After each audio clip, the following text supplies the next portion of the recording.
Good afternoon, welcome, and thank you all for joining us for today's expert webinar, B2B Sales Winners and Losers. Today, our webinar will focus on the results of a recent report where just over 100 sales leaders shared the most common issues that led to sales cycle delays and losses and what the winning teams did differently to close their big deals in 2015. You're also going to hear some really interesting stories of how world-class sales teams are addressing the most common barriers and pitfalls that were revealed, and we hope that you'll be able to borrow from some of these success tactics as you look forward to meeting your revenue goals in 2016. Now, if you haven't gotten a chance to read the report, not to worry. We will actually be sending out a link to the full results just after today's webinar. And today is going to be pretty short, just a 30-minute session, which is going to include a brief Q&A portion where we'll encourage you to share your thoughts on the findings and on the case studies that are presented towards the end of the webinar. Feel free along the way to share any questions in the live chat portion of your screen, and our presenters are going to try and get to as many questions as we can, time permitting. Also, a quick note that today's session is being recorded, so we'll have a full recap video and slides available afterwards for your reference. We always encourage you to share the insights and the stories with your colleagues and your teams as you explore different ways to be successful and sell effectively this year. And now I would like to introduce two of our expert panelists today. First, we have Janice Mars, who is a principal and founder with Sales Latitude. Janice is a senior business and sales executive with more than 30 years experience helping companies to build successful sales and service strategies across both software and services industries. She's worked with high-performing sales teams at companies like SAS Institute, First Data, and JDA Software, and has a laser focus in on implementing programs that help improve sales process, accurately forecast revenues, maximize resources, zero in on those winnable opportunities, and work deals efficiently and effectively across the sales cycle. Thanks so much for joining us, Janice, today. And we also have Jennifer Earle, who is the SVP of Customer Success at Revigi. Jennifer is a multifaceted technology leader who brings more than 20 years of sales training and consulting experience to planning, process, deal execution, and account management. Working with companies like Oracle, Informatica, and Roche, she focuses on delivering strategies that bring a deeper understanding of the customer, their business, their challenges, their goals, their industries, and what makes them tick. And at this point, I'd like to turn it over to Jennifer, who will be leading today's discussion. Thank you, Kimya, and welcome everyone to today's discussion. I'm thrilled to be joined by Janice Mars with Sales Latitude and look forward to sharing some of the key insights with everyone on the call today. But let's start with a little bit of background. We conducted our inaugural 2016 Sales Visibility Index study actually in Q4 of 2015. We asked 200 sales leaders to reflect back on their year and share key insider information with us. So today, we would like to share those results with you, as well as Kimya mentioned earlier, sharing some real-world examples. So of the 200 we reached out to, over 100 sales leaders responded, 25% of them have average deal sizes of over 100K, and about a third of them had sales cycles longer than 6 months. So let's dive into what they actually shared with us. First of all, when we asked them how their teams had done in 2015, they shared the following. 1 of every 2 sales teams missed their quota. Well, then of course we asked why. Well, many said due to deal delays and inaccurate forecasts. And actually nearly half of them couldn't identify or really truly explain why their opportunities had died. Also, 40% of the sales leaders blamed unforeseen risk as the culprit of 1 of every 2 deals lost. What else did we learn? Well, here's some of the survey findings at a glance. So first, something I think we all hear a lot is that teams are just simply spending too much time on non-selling activities, that 33% of administrative tasks are just getting in the way. 61% said of the opportunities that they lost, 61% of those were lost if there was deal slippage. And finally, 33% said it was really a lack of visibility, and they said that was the #1 reason that they lost deals. In addition to that, we also asked these same sales leaders to share with us what did go right and where did you slip up. So let's take a few moments and talk about the top 3 reasons deals were won. And of course, we have those reasons, unfortunately, that many of us are familiar with of why deals are lost there for you on the right-hand side of the slide. So Janice, if you wouldn't mind, I'd love to dive into each of these top 3 reasons that sales teams won and really have you share some of the real-world stories from all of the work that you do with your various clients around these. So if that's okay with you, let's go ahead and get started. And let's talk about the importance of that very first item there, having key relationships with most decision makers and influencers. Yeah, my pleasure, Jennifer. Thank you. Working with different sales teams, what I see is that sales teams need to understand that how you look at key relationships at the account level can be different than how you look at them at the opportunity level. Most salespeople, they clearly understand who are the key stakeholders and the influences on a specific opportunity. They understand that the key decision makers and influencers can be in multiple lines of business. However, there are times I'll ask a salesperson, how have they confirmed this information?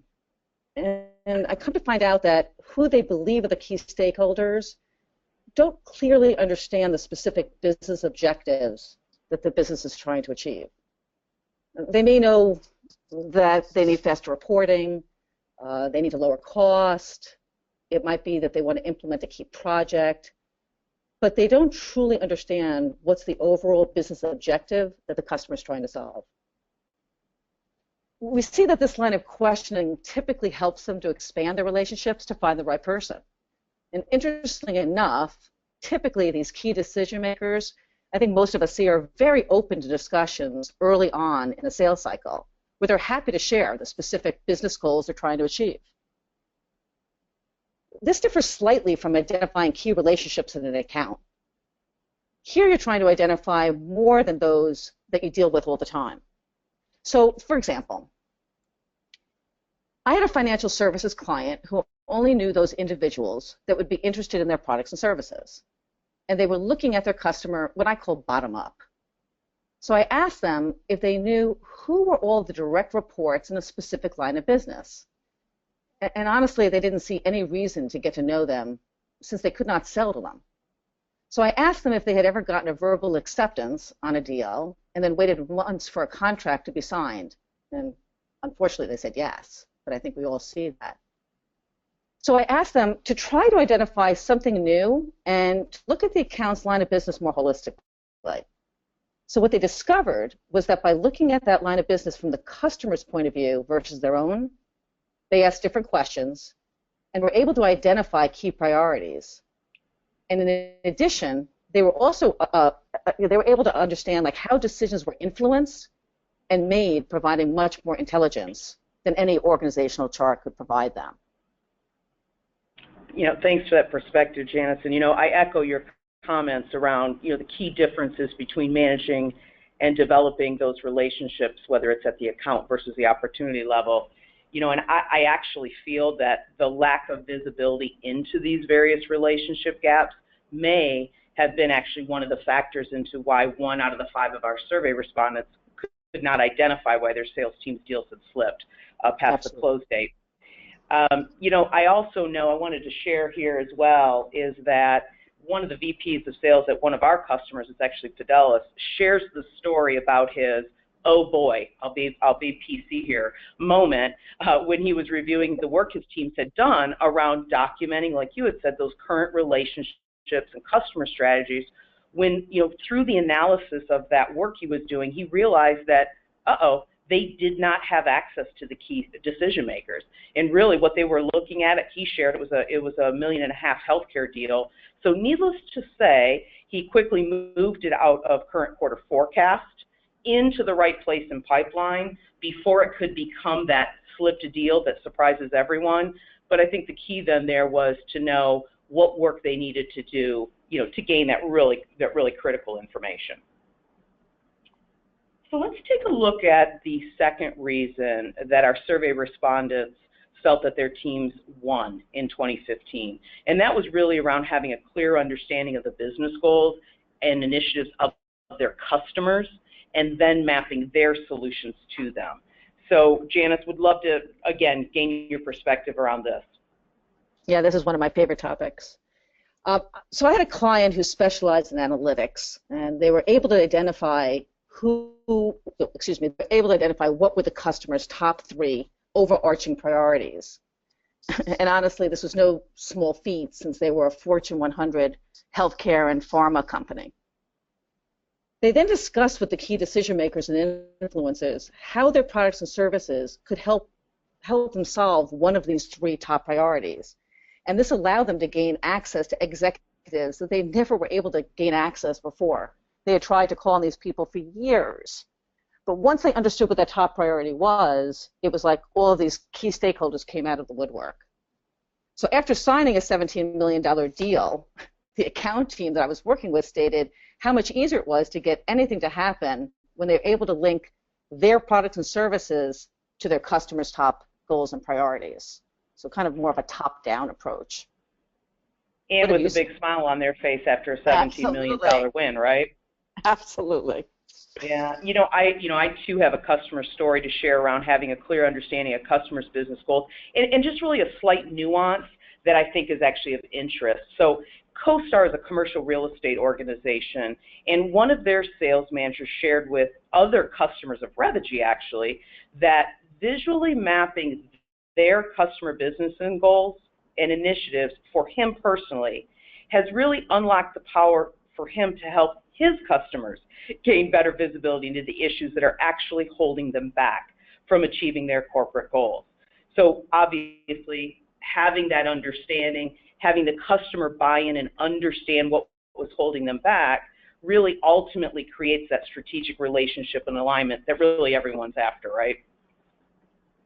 I mean, Jennifer, that proves an interesting point, because if you think about it, sometimes the people that we're selling to don't understand the business objectives. And in many cases, those are the people that are internally selling.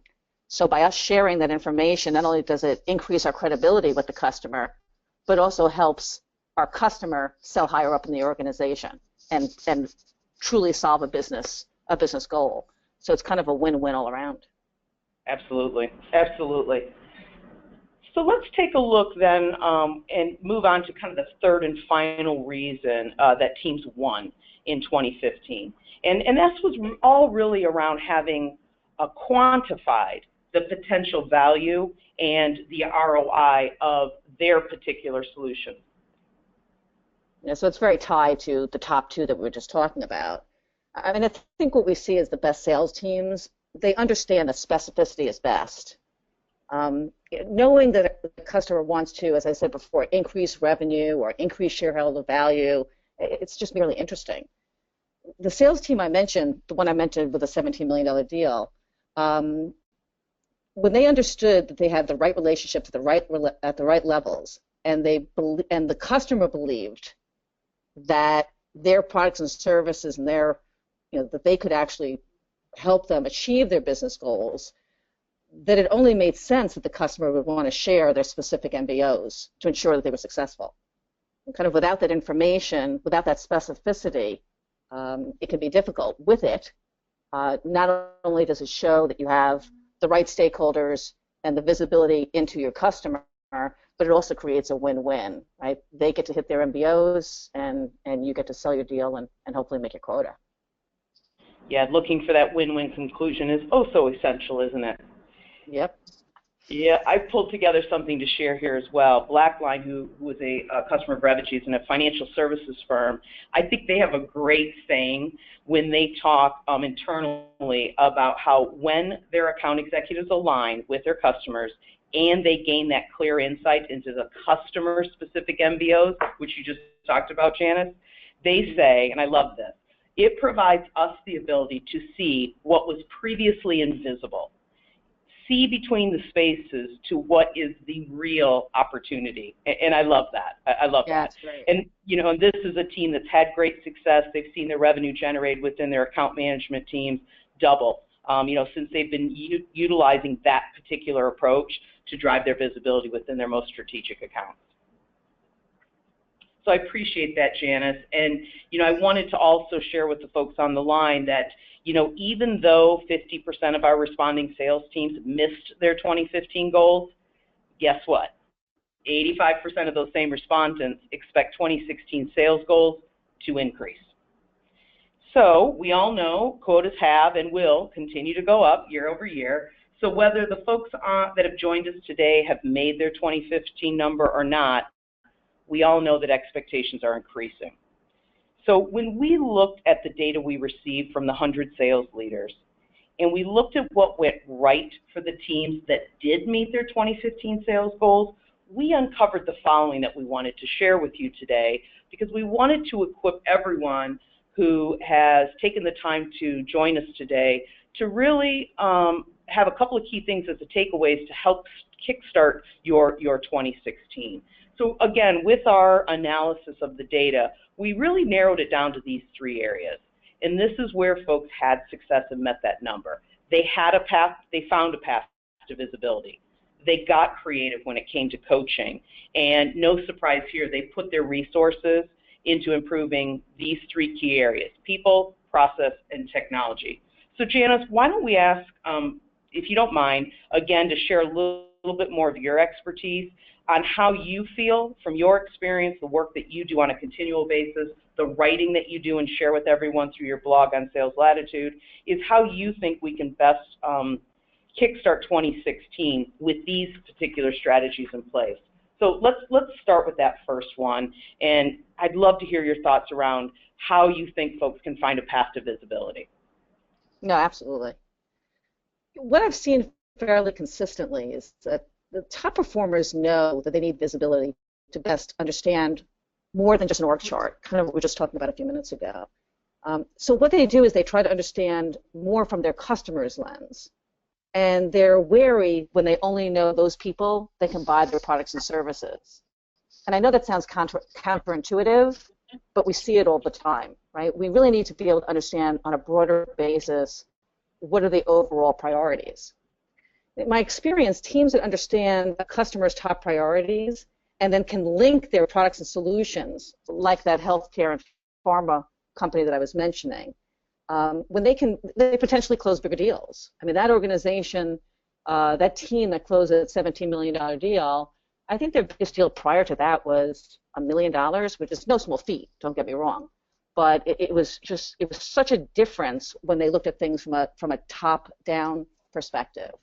And it's nice, when you're given the verbal and your contract goes to the top of the pile. So by having that path of visibility, you're in lockstep with your customer and helping them achieve what they're trying to do, and vice versa. Again, it's that win-win. Yeah, and it's always nice to have those kinds of conversations when your contract is sitting on the desk of the signer or sitting on the desk of that procurement team, isn't it? Love having those kinds of conversations. Much better than it's sitting on the bottom of a pile. Absolutely. That for sure. So let's talk about the second piece, and that was really those folks said that they found a way to get creative around a coaching.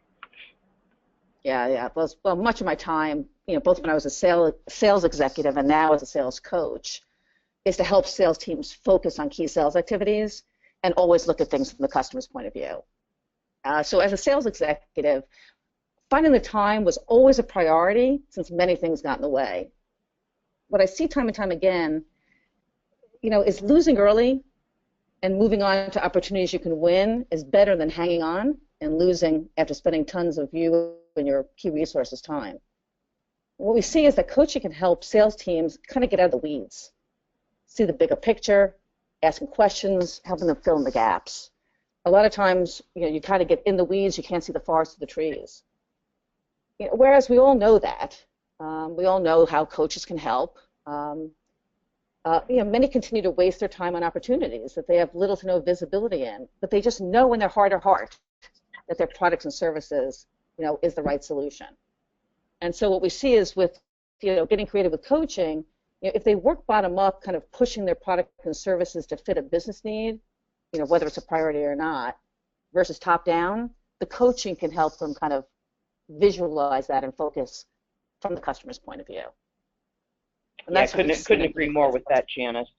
And as we look at the last one here, just being mindful of time, is that our respondents shared that, when they did win, that when they had to look at that very precious pool of resources, that they focused on these three areas: people, process, and technology. Yeah, and I would say looking at it from, as a sales executive working, in corporate America as well as a sales coach, I'm a big believer in improving people, process, and technology. However, I believe there's kind of a delicate balance between the three. I've seen sales organizations spend tons of money on sales training skills, but not have a process or coaching plan in place. So therefore, they don't ensure the stickiness of the investment that they've made. I've also seen sales organizations buy technology that wasn't always easy for the salespeople to use, and in many cases was, kind of that administrative, that 33% administrative. It was good for somebody in the organization, but it didn't really help them gain visibility into their accounts or opportunities. And I think we've all seen these kind of examples. So I guess in order to improve that people, process, and technology, what we've seen is that the most successful sales organizations have some sort of a change management plan in place where leaders and top performers are part of that decision-making process as they introduce, whether it be sales training, process, technology. And that typically enables them to force the change within the organization top down. So whereas, putting time and resources into people, process, and technology, how you make that happen is going to be, paramount to your success. Yeah, I couldn't agree more with that. And I know when we engage with our customers that, we always start our conversations around that very critical piece you just mentioned, is what is the change management plan? Because couldn't agree more with you that the criticality of that. Really appreciate those insights, Janice. Thank you so much. No, my pleasure. Thank you. And so just before we go to Q&A, because we did want to give opportunity for questions, wanted to tell everyone on the phone today that the next steps are after today's session, as Kimia had mentioned earlier, you will get a copy of the full 2016 Sales Visibility Index Survey Report. And so I encourage you to take a look at that and spend some time with it. We'll also email you a copy of the slides. Just simply request those from us, and we'll give you some contact information here at the end. And then I also ask that you invite your colleagues to next week's encore presentation on March 3rd. So we'll be relaunching and resharing some of the same information on March 3rd at 2 p.m. And we'd love if you think there might be someone who would benefit from that, if you sent the invitation out to them. And we'll be sharing some of the same insights at that time as well. So Kimia, I'll turn it over to you to make sure that we can take some questions from our participants. Absolutely. So I've got a couple of questions it looks like the audience sent in as we were kind of wrapping there. So the first one, and I'll pose this to you, Janice. So Kimberly asked, what type of skills do you think salespeople lack most in being able to expand those key relationships in an account? And do you have any suggestions on how I would go about developing these skills? Well, that's a big question. Skills is like a whole nother. I mean, we could do we could do hours of what we need to do from a skills perspective. In many cases, it's skill, but in a lot of cases, it's more of how do you position that particular meeting. So if you're having a meeting with an executive, a key stakeholder, or a key influencer, what do you want your key outcome of that meeting or call to be? And what do you think you want, what do you think your customer wants to get out of that call or meeting? And how you position that. So I think it's more of a positioning. And then I think based on where you may, where you might need additional improvement in skills, that would come out of that. Does that make sense? Jennifer, maybe you can add a little bit to that. But I mean, it makes sense to me, and hopefully that was helpful for Kimberly. But the thing I would add to that, I agree with you that skills assessment is really a separate topic, which I'd love to actually host with you one day, Janice. So maybe we'll do that in the future. But I also think, in addition to what you shared, is that I think also it's going back to that balance between those three things and making sure that your sales teams, especially if you're looking at this from a sales enablement or sales operations lens, is to make sure that you've got that delicate balance that you talked about, that you have the right kind of process, you know, and in the technology to enable the people you have. You know, as we all know, I work daily, and I know, Janice, you do a ton of work with, you know, very senior account executives, and these folks are very talented, very skilled, and have been doing this work usually, you know, for a considerable amount of time and know their customers very well. So I think it's keeping a keen ear to understanding maybe what some of their obstacles could be, or how you could, what you could provide them, just give them a little bit of edge. So just some thoughts. Great, thanks. And I've got another question in from Jacques, who asks, are the successful salespeople typically more coachable than the non-successful salespeople? Great question, Jacques. Janice, any thoughts there? That's a great question. Are the success? So what I find typically is successful salespeople are more than happy to be coached if they believe that they're going to learn something new. And in most cases, we've all heard this before. You know, it's, you know, every major sports player has a coach, and they're definitely at the top of their game. So I think those who are very successful, they know that. And they know that even though they're successful, you know, there's always shortcuts that we take. There's always new things that we can learn, et cetera. So I think it's kind of a little bit equal. I think that, you know, people who aren't as successful, they want to be more like their top, you know, the top performers in their company. So they're, you know, they're kind of like sponges. And it's a different type of coaching. But I think it's kind of equal to both. That's what I've seen.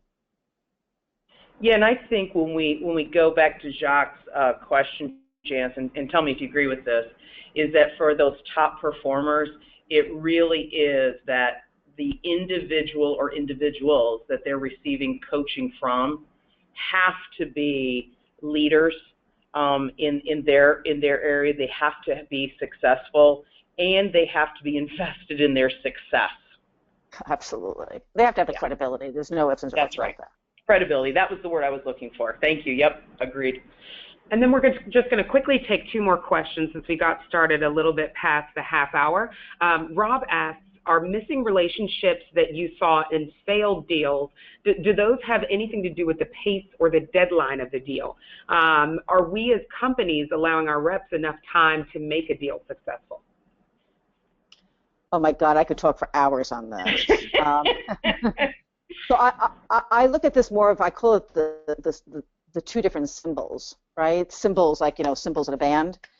So when you put them together, they make that noise, right? So the top one is, you know, we're asking sales teams to think strategically and to gain additional visibility into their accounts and opportunities. And then you've got that bottom symbol where it's like, you know, what are you closing this month, or what are you closing this quarter? So there is that delicate balance between the two of them. But what I do see is that over time, the more we get to understand our customer through their lens, they will tell us, because they know we're salespeople, and they will tell us kind of where we can provide the most value, and then eventually those two symbols start closing and getting closer and closer together. So that's kind of what I've seen in the past. I agree wholeheartedly with everything Janice just said. Absolutely. Sure. And just one final question, and again, a reminder, if we did not get to your question today, please don't hesitate to reach out to Jennifer or Janice. You'll see their email addresses listed there, and we're more than happy to continue the conversation and send you a little bit more color and flavor on some of the data that we talked about today. So it looks like Brian's question is, what percentage of companies and reps that miss quota could be attributed to unrealistic targets to begin with? Jen, do you want to take this? Go ahead, Janice. Take the first round at that. So it's interesting. What does unrealistic mean? And I know this sounds, you know, a little silly, but sometimes that's a very interesting question. So coming from it from a salesperson's point of view, I can see things would be unrealistic coming at it from a manager's point of view or from a sales leader's point of view, I typically, and I can only really speak for myself and for the customers that I've worked with, I know that myself and the executives that I work with, they don't want their salespeople to fail. So they don't believe that they're setting unrealistic targets. Sometimes they do that because they want a stretch goal. Sometimes they do that because they believe that in a territory or in an account, depending on what you're selling into, that there is more potential. But I do know, after working with many salespeople and having many report to me, that in a lot of cases it seems unrealistic to the salesperson. Some of that I can't really speak to because I don't know the specifics, but that's kind of in a general term, what I've seen. I've never met, and I can only speak for myself, but I've never met, and I personally have never wanted to give somebody a target that was like impossible to achieve, because that wouldn't help me, right? If all the salespeople roll up to a sales executive, you want everybody to be successful, because then it means that you as the leader are, off the chart successful. That's what I've seen in the past. Yeah, and I think too, the one thing I would add to that is that, like you had said, unrealistic, knowing the definition of that, for each individual is helpful. But I also think that unless the teams are able to do the work that you shared with us today, Janice, that the teams are doing that are hitting those quotas, is that unless they're able to do that work, that feeling of it being unrealistic is based sometimes on, maybe that gut feel versus having the good data in alignment with the customer. So I would just add that in as well. Sure. Well, thank you so much to both Jen and Janice today for being on our expert panel. This does conclude our webinar for today, but again, please don't hesitate to reach out to us if you've got additional questions or if you're really interested in continuing the conversation. You will get a copy of the slides and a link to the recording. So if you know team members that weren't able to join today, you'll be able to pass that along to them. And we thank you again for taking time out to join us. We hope you found this valuable and informative, and we look forward to next week's session on the same topic. Thanks so much. Have a great afternoon. Thank you, everyone.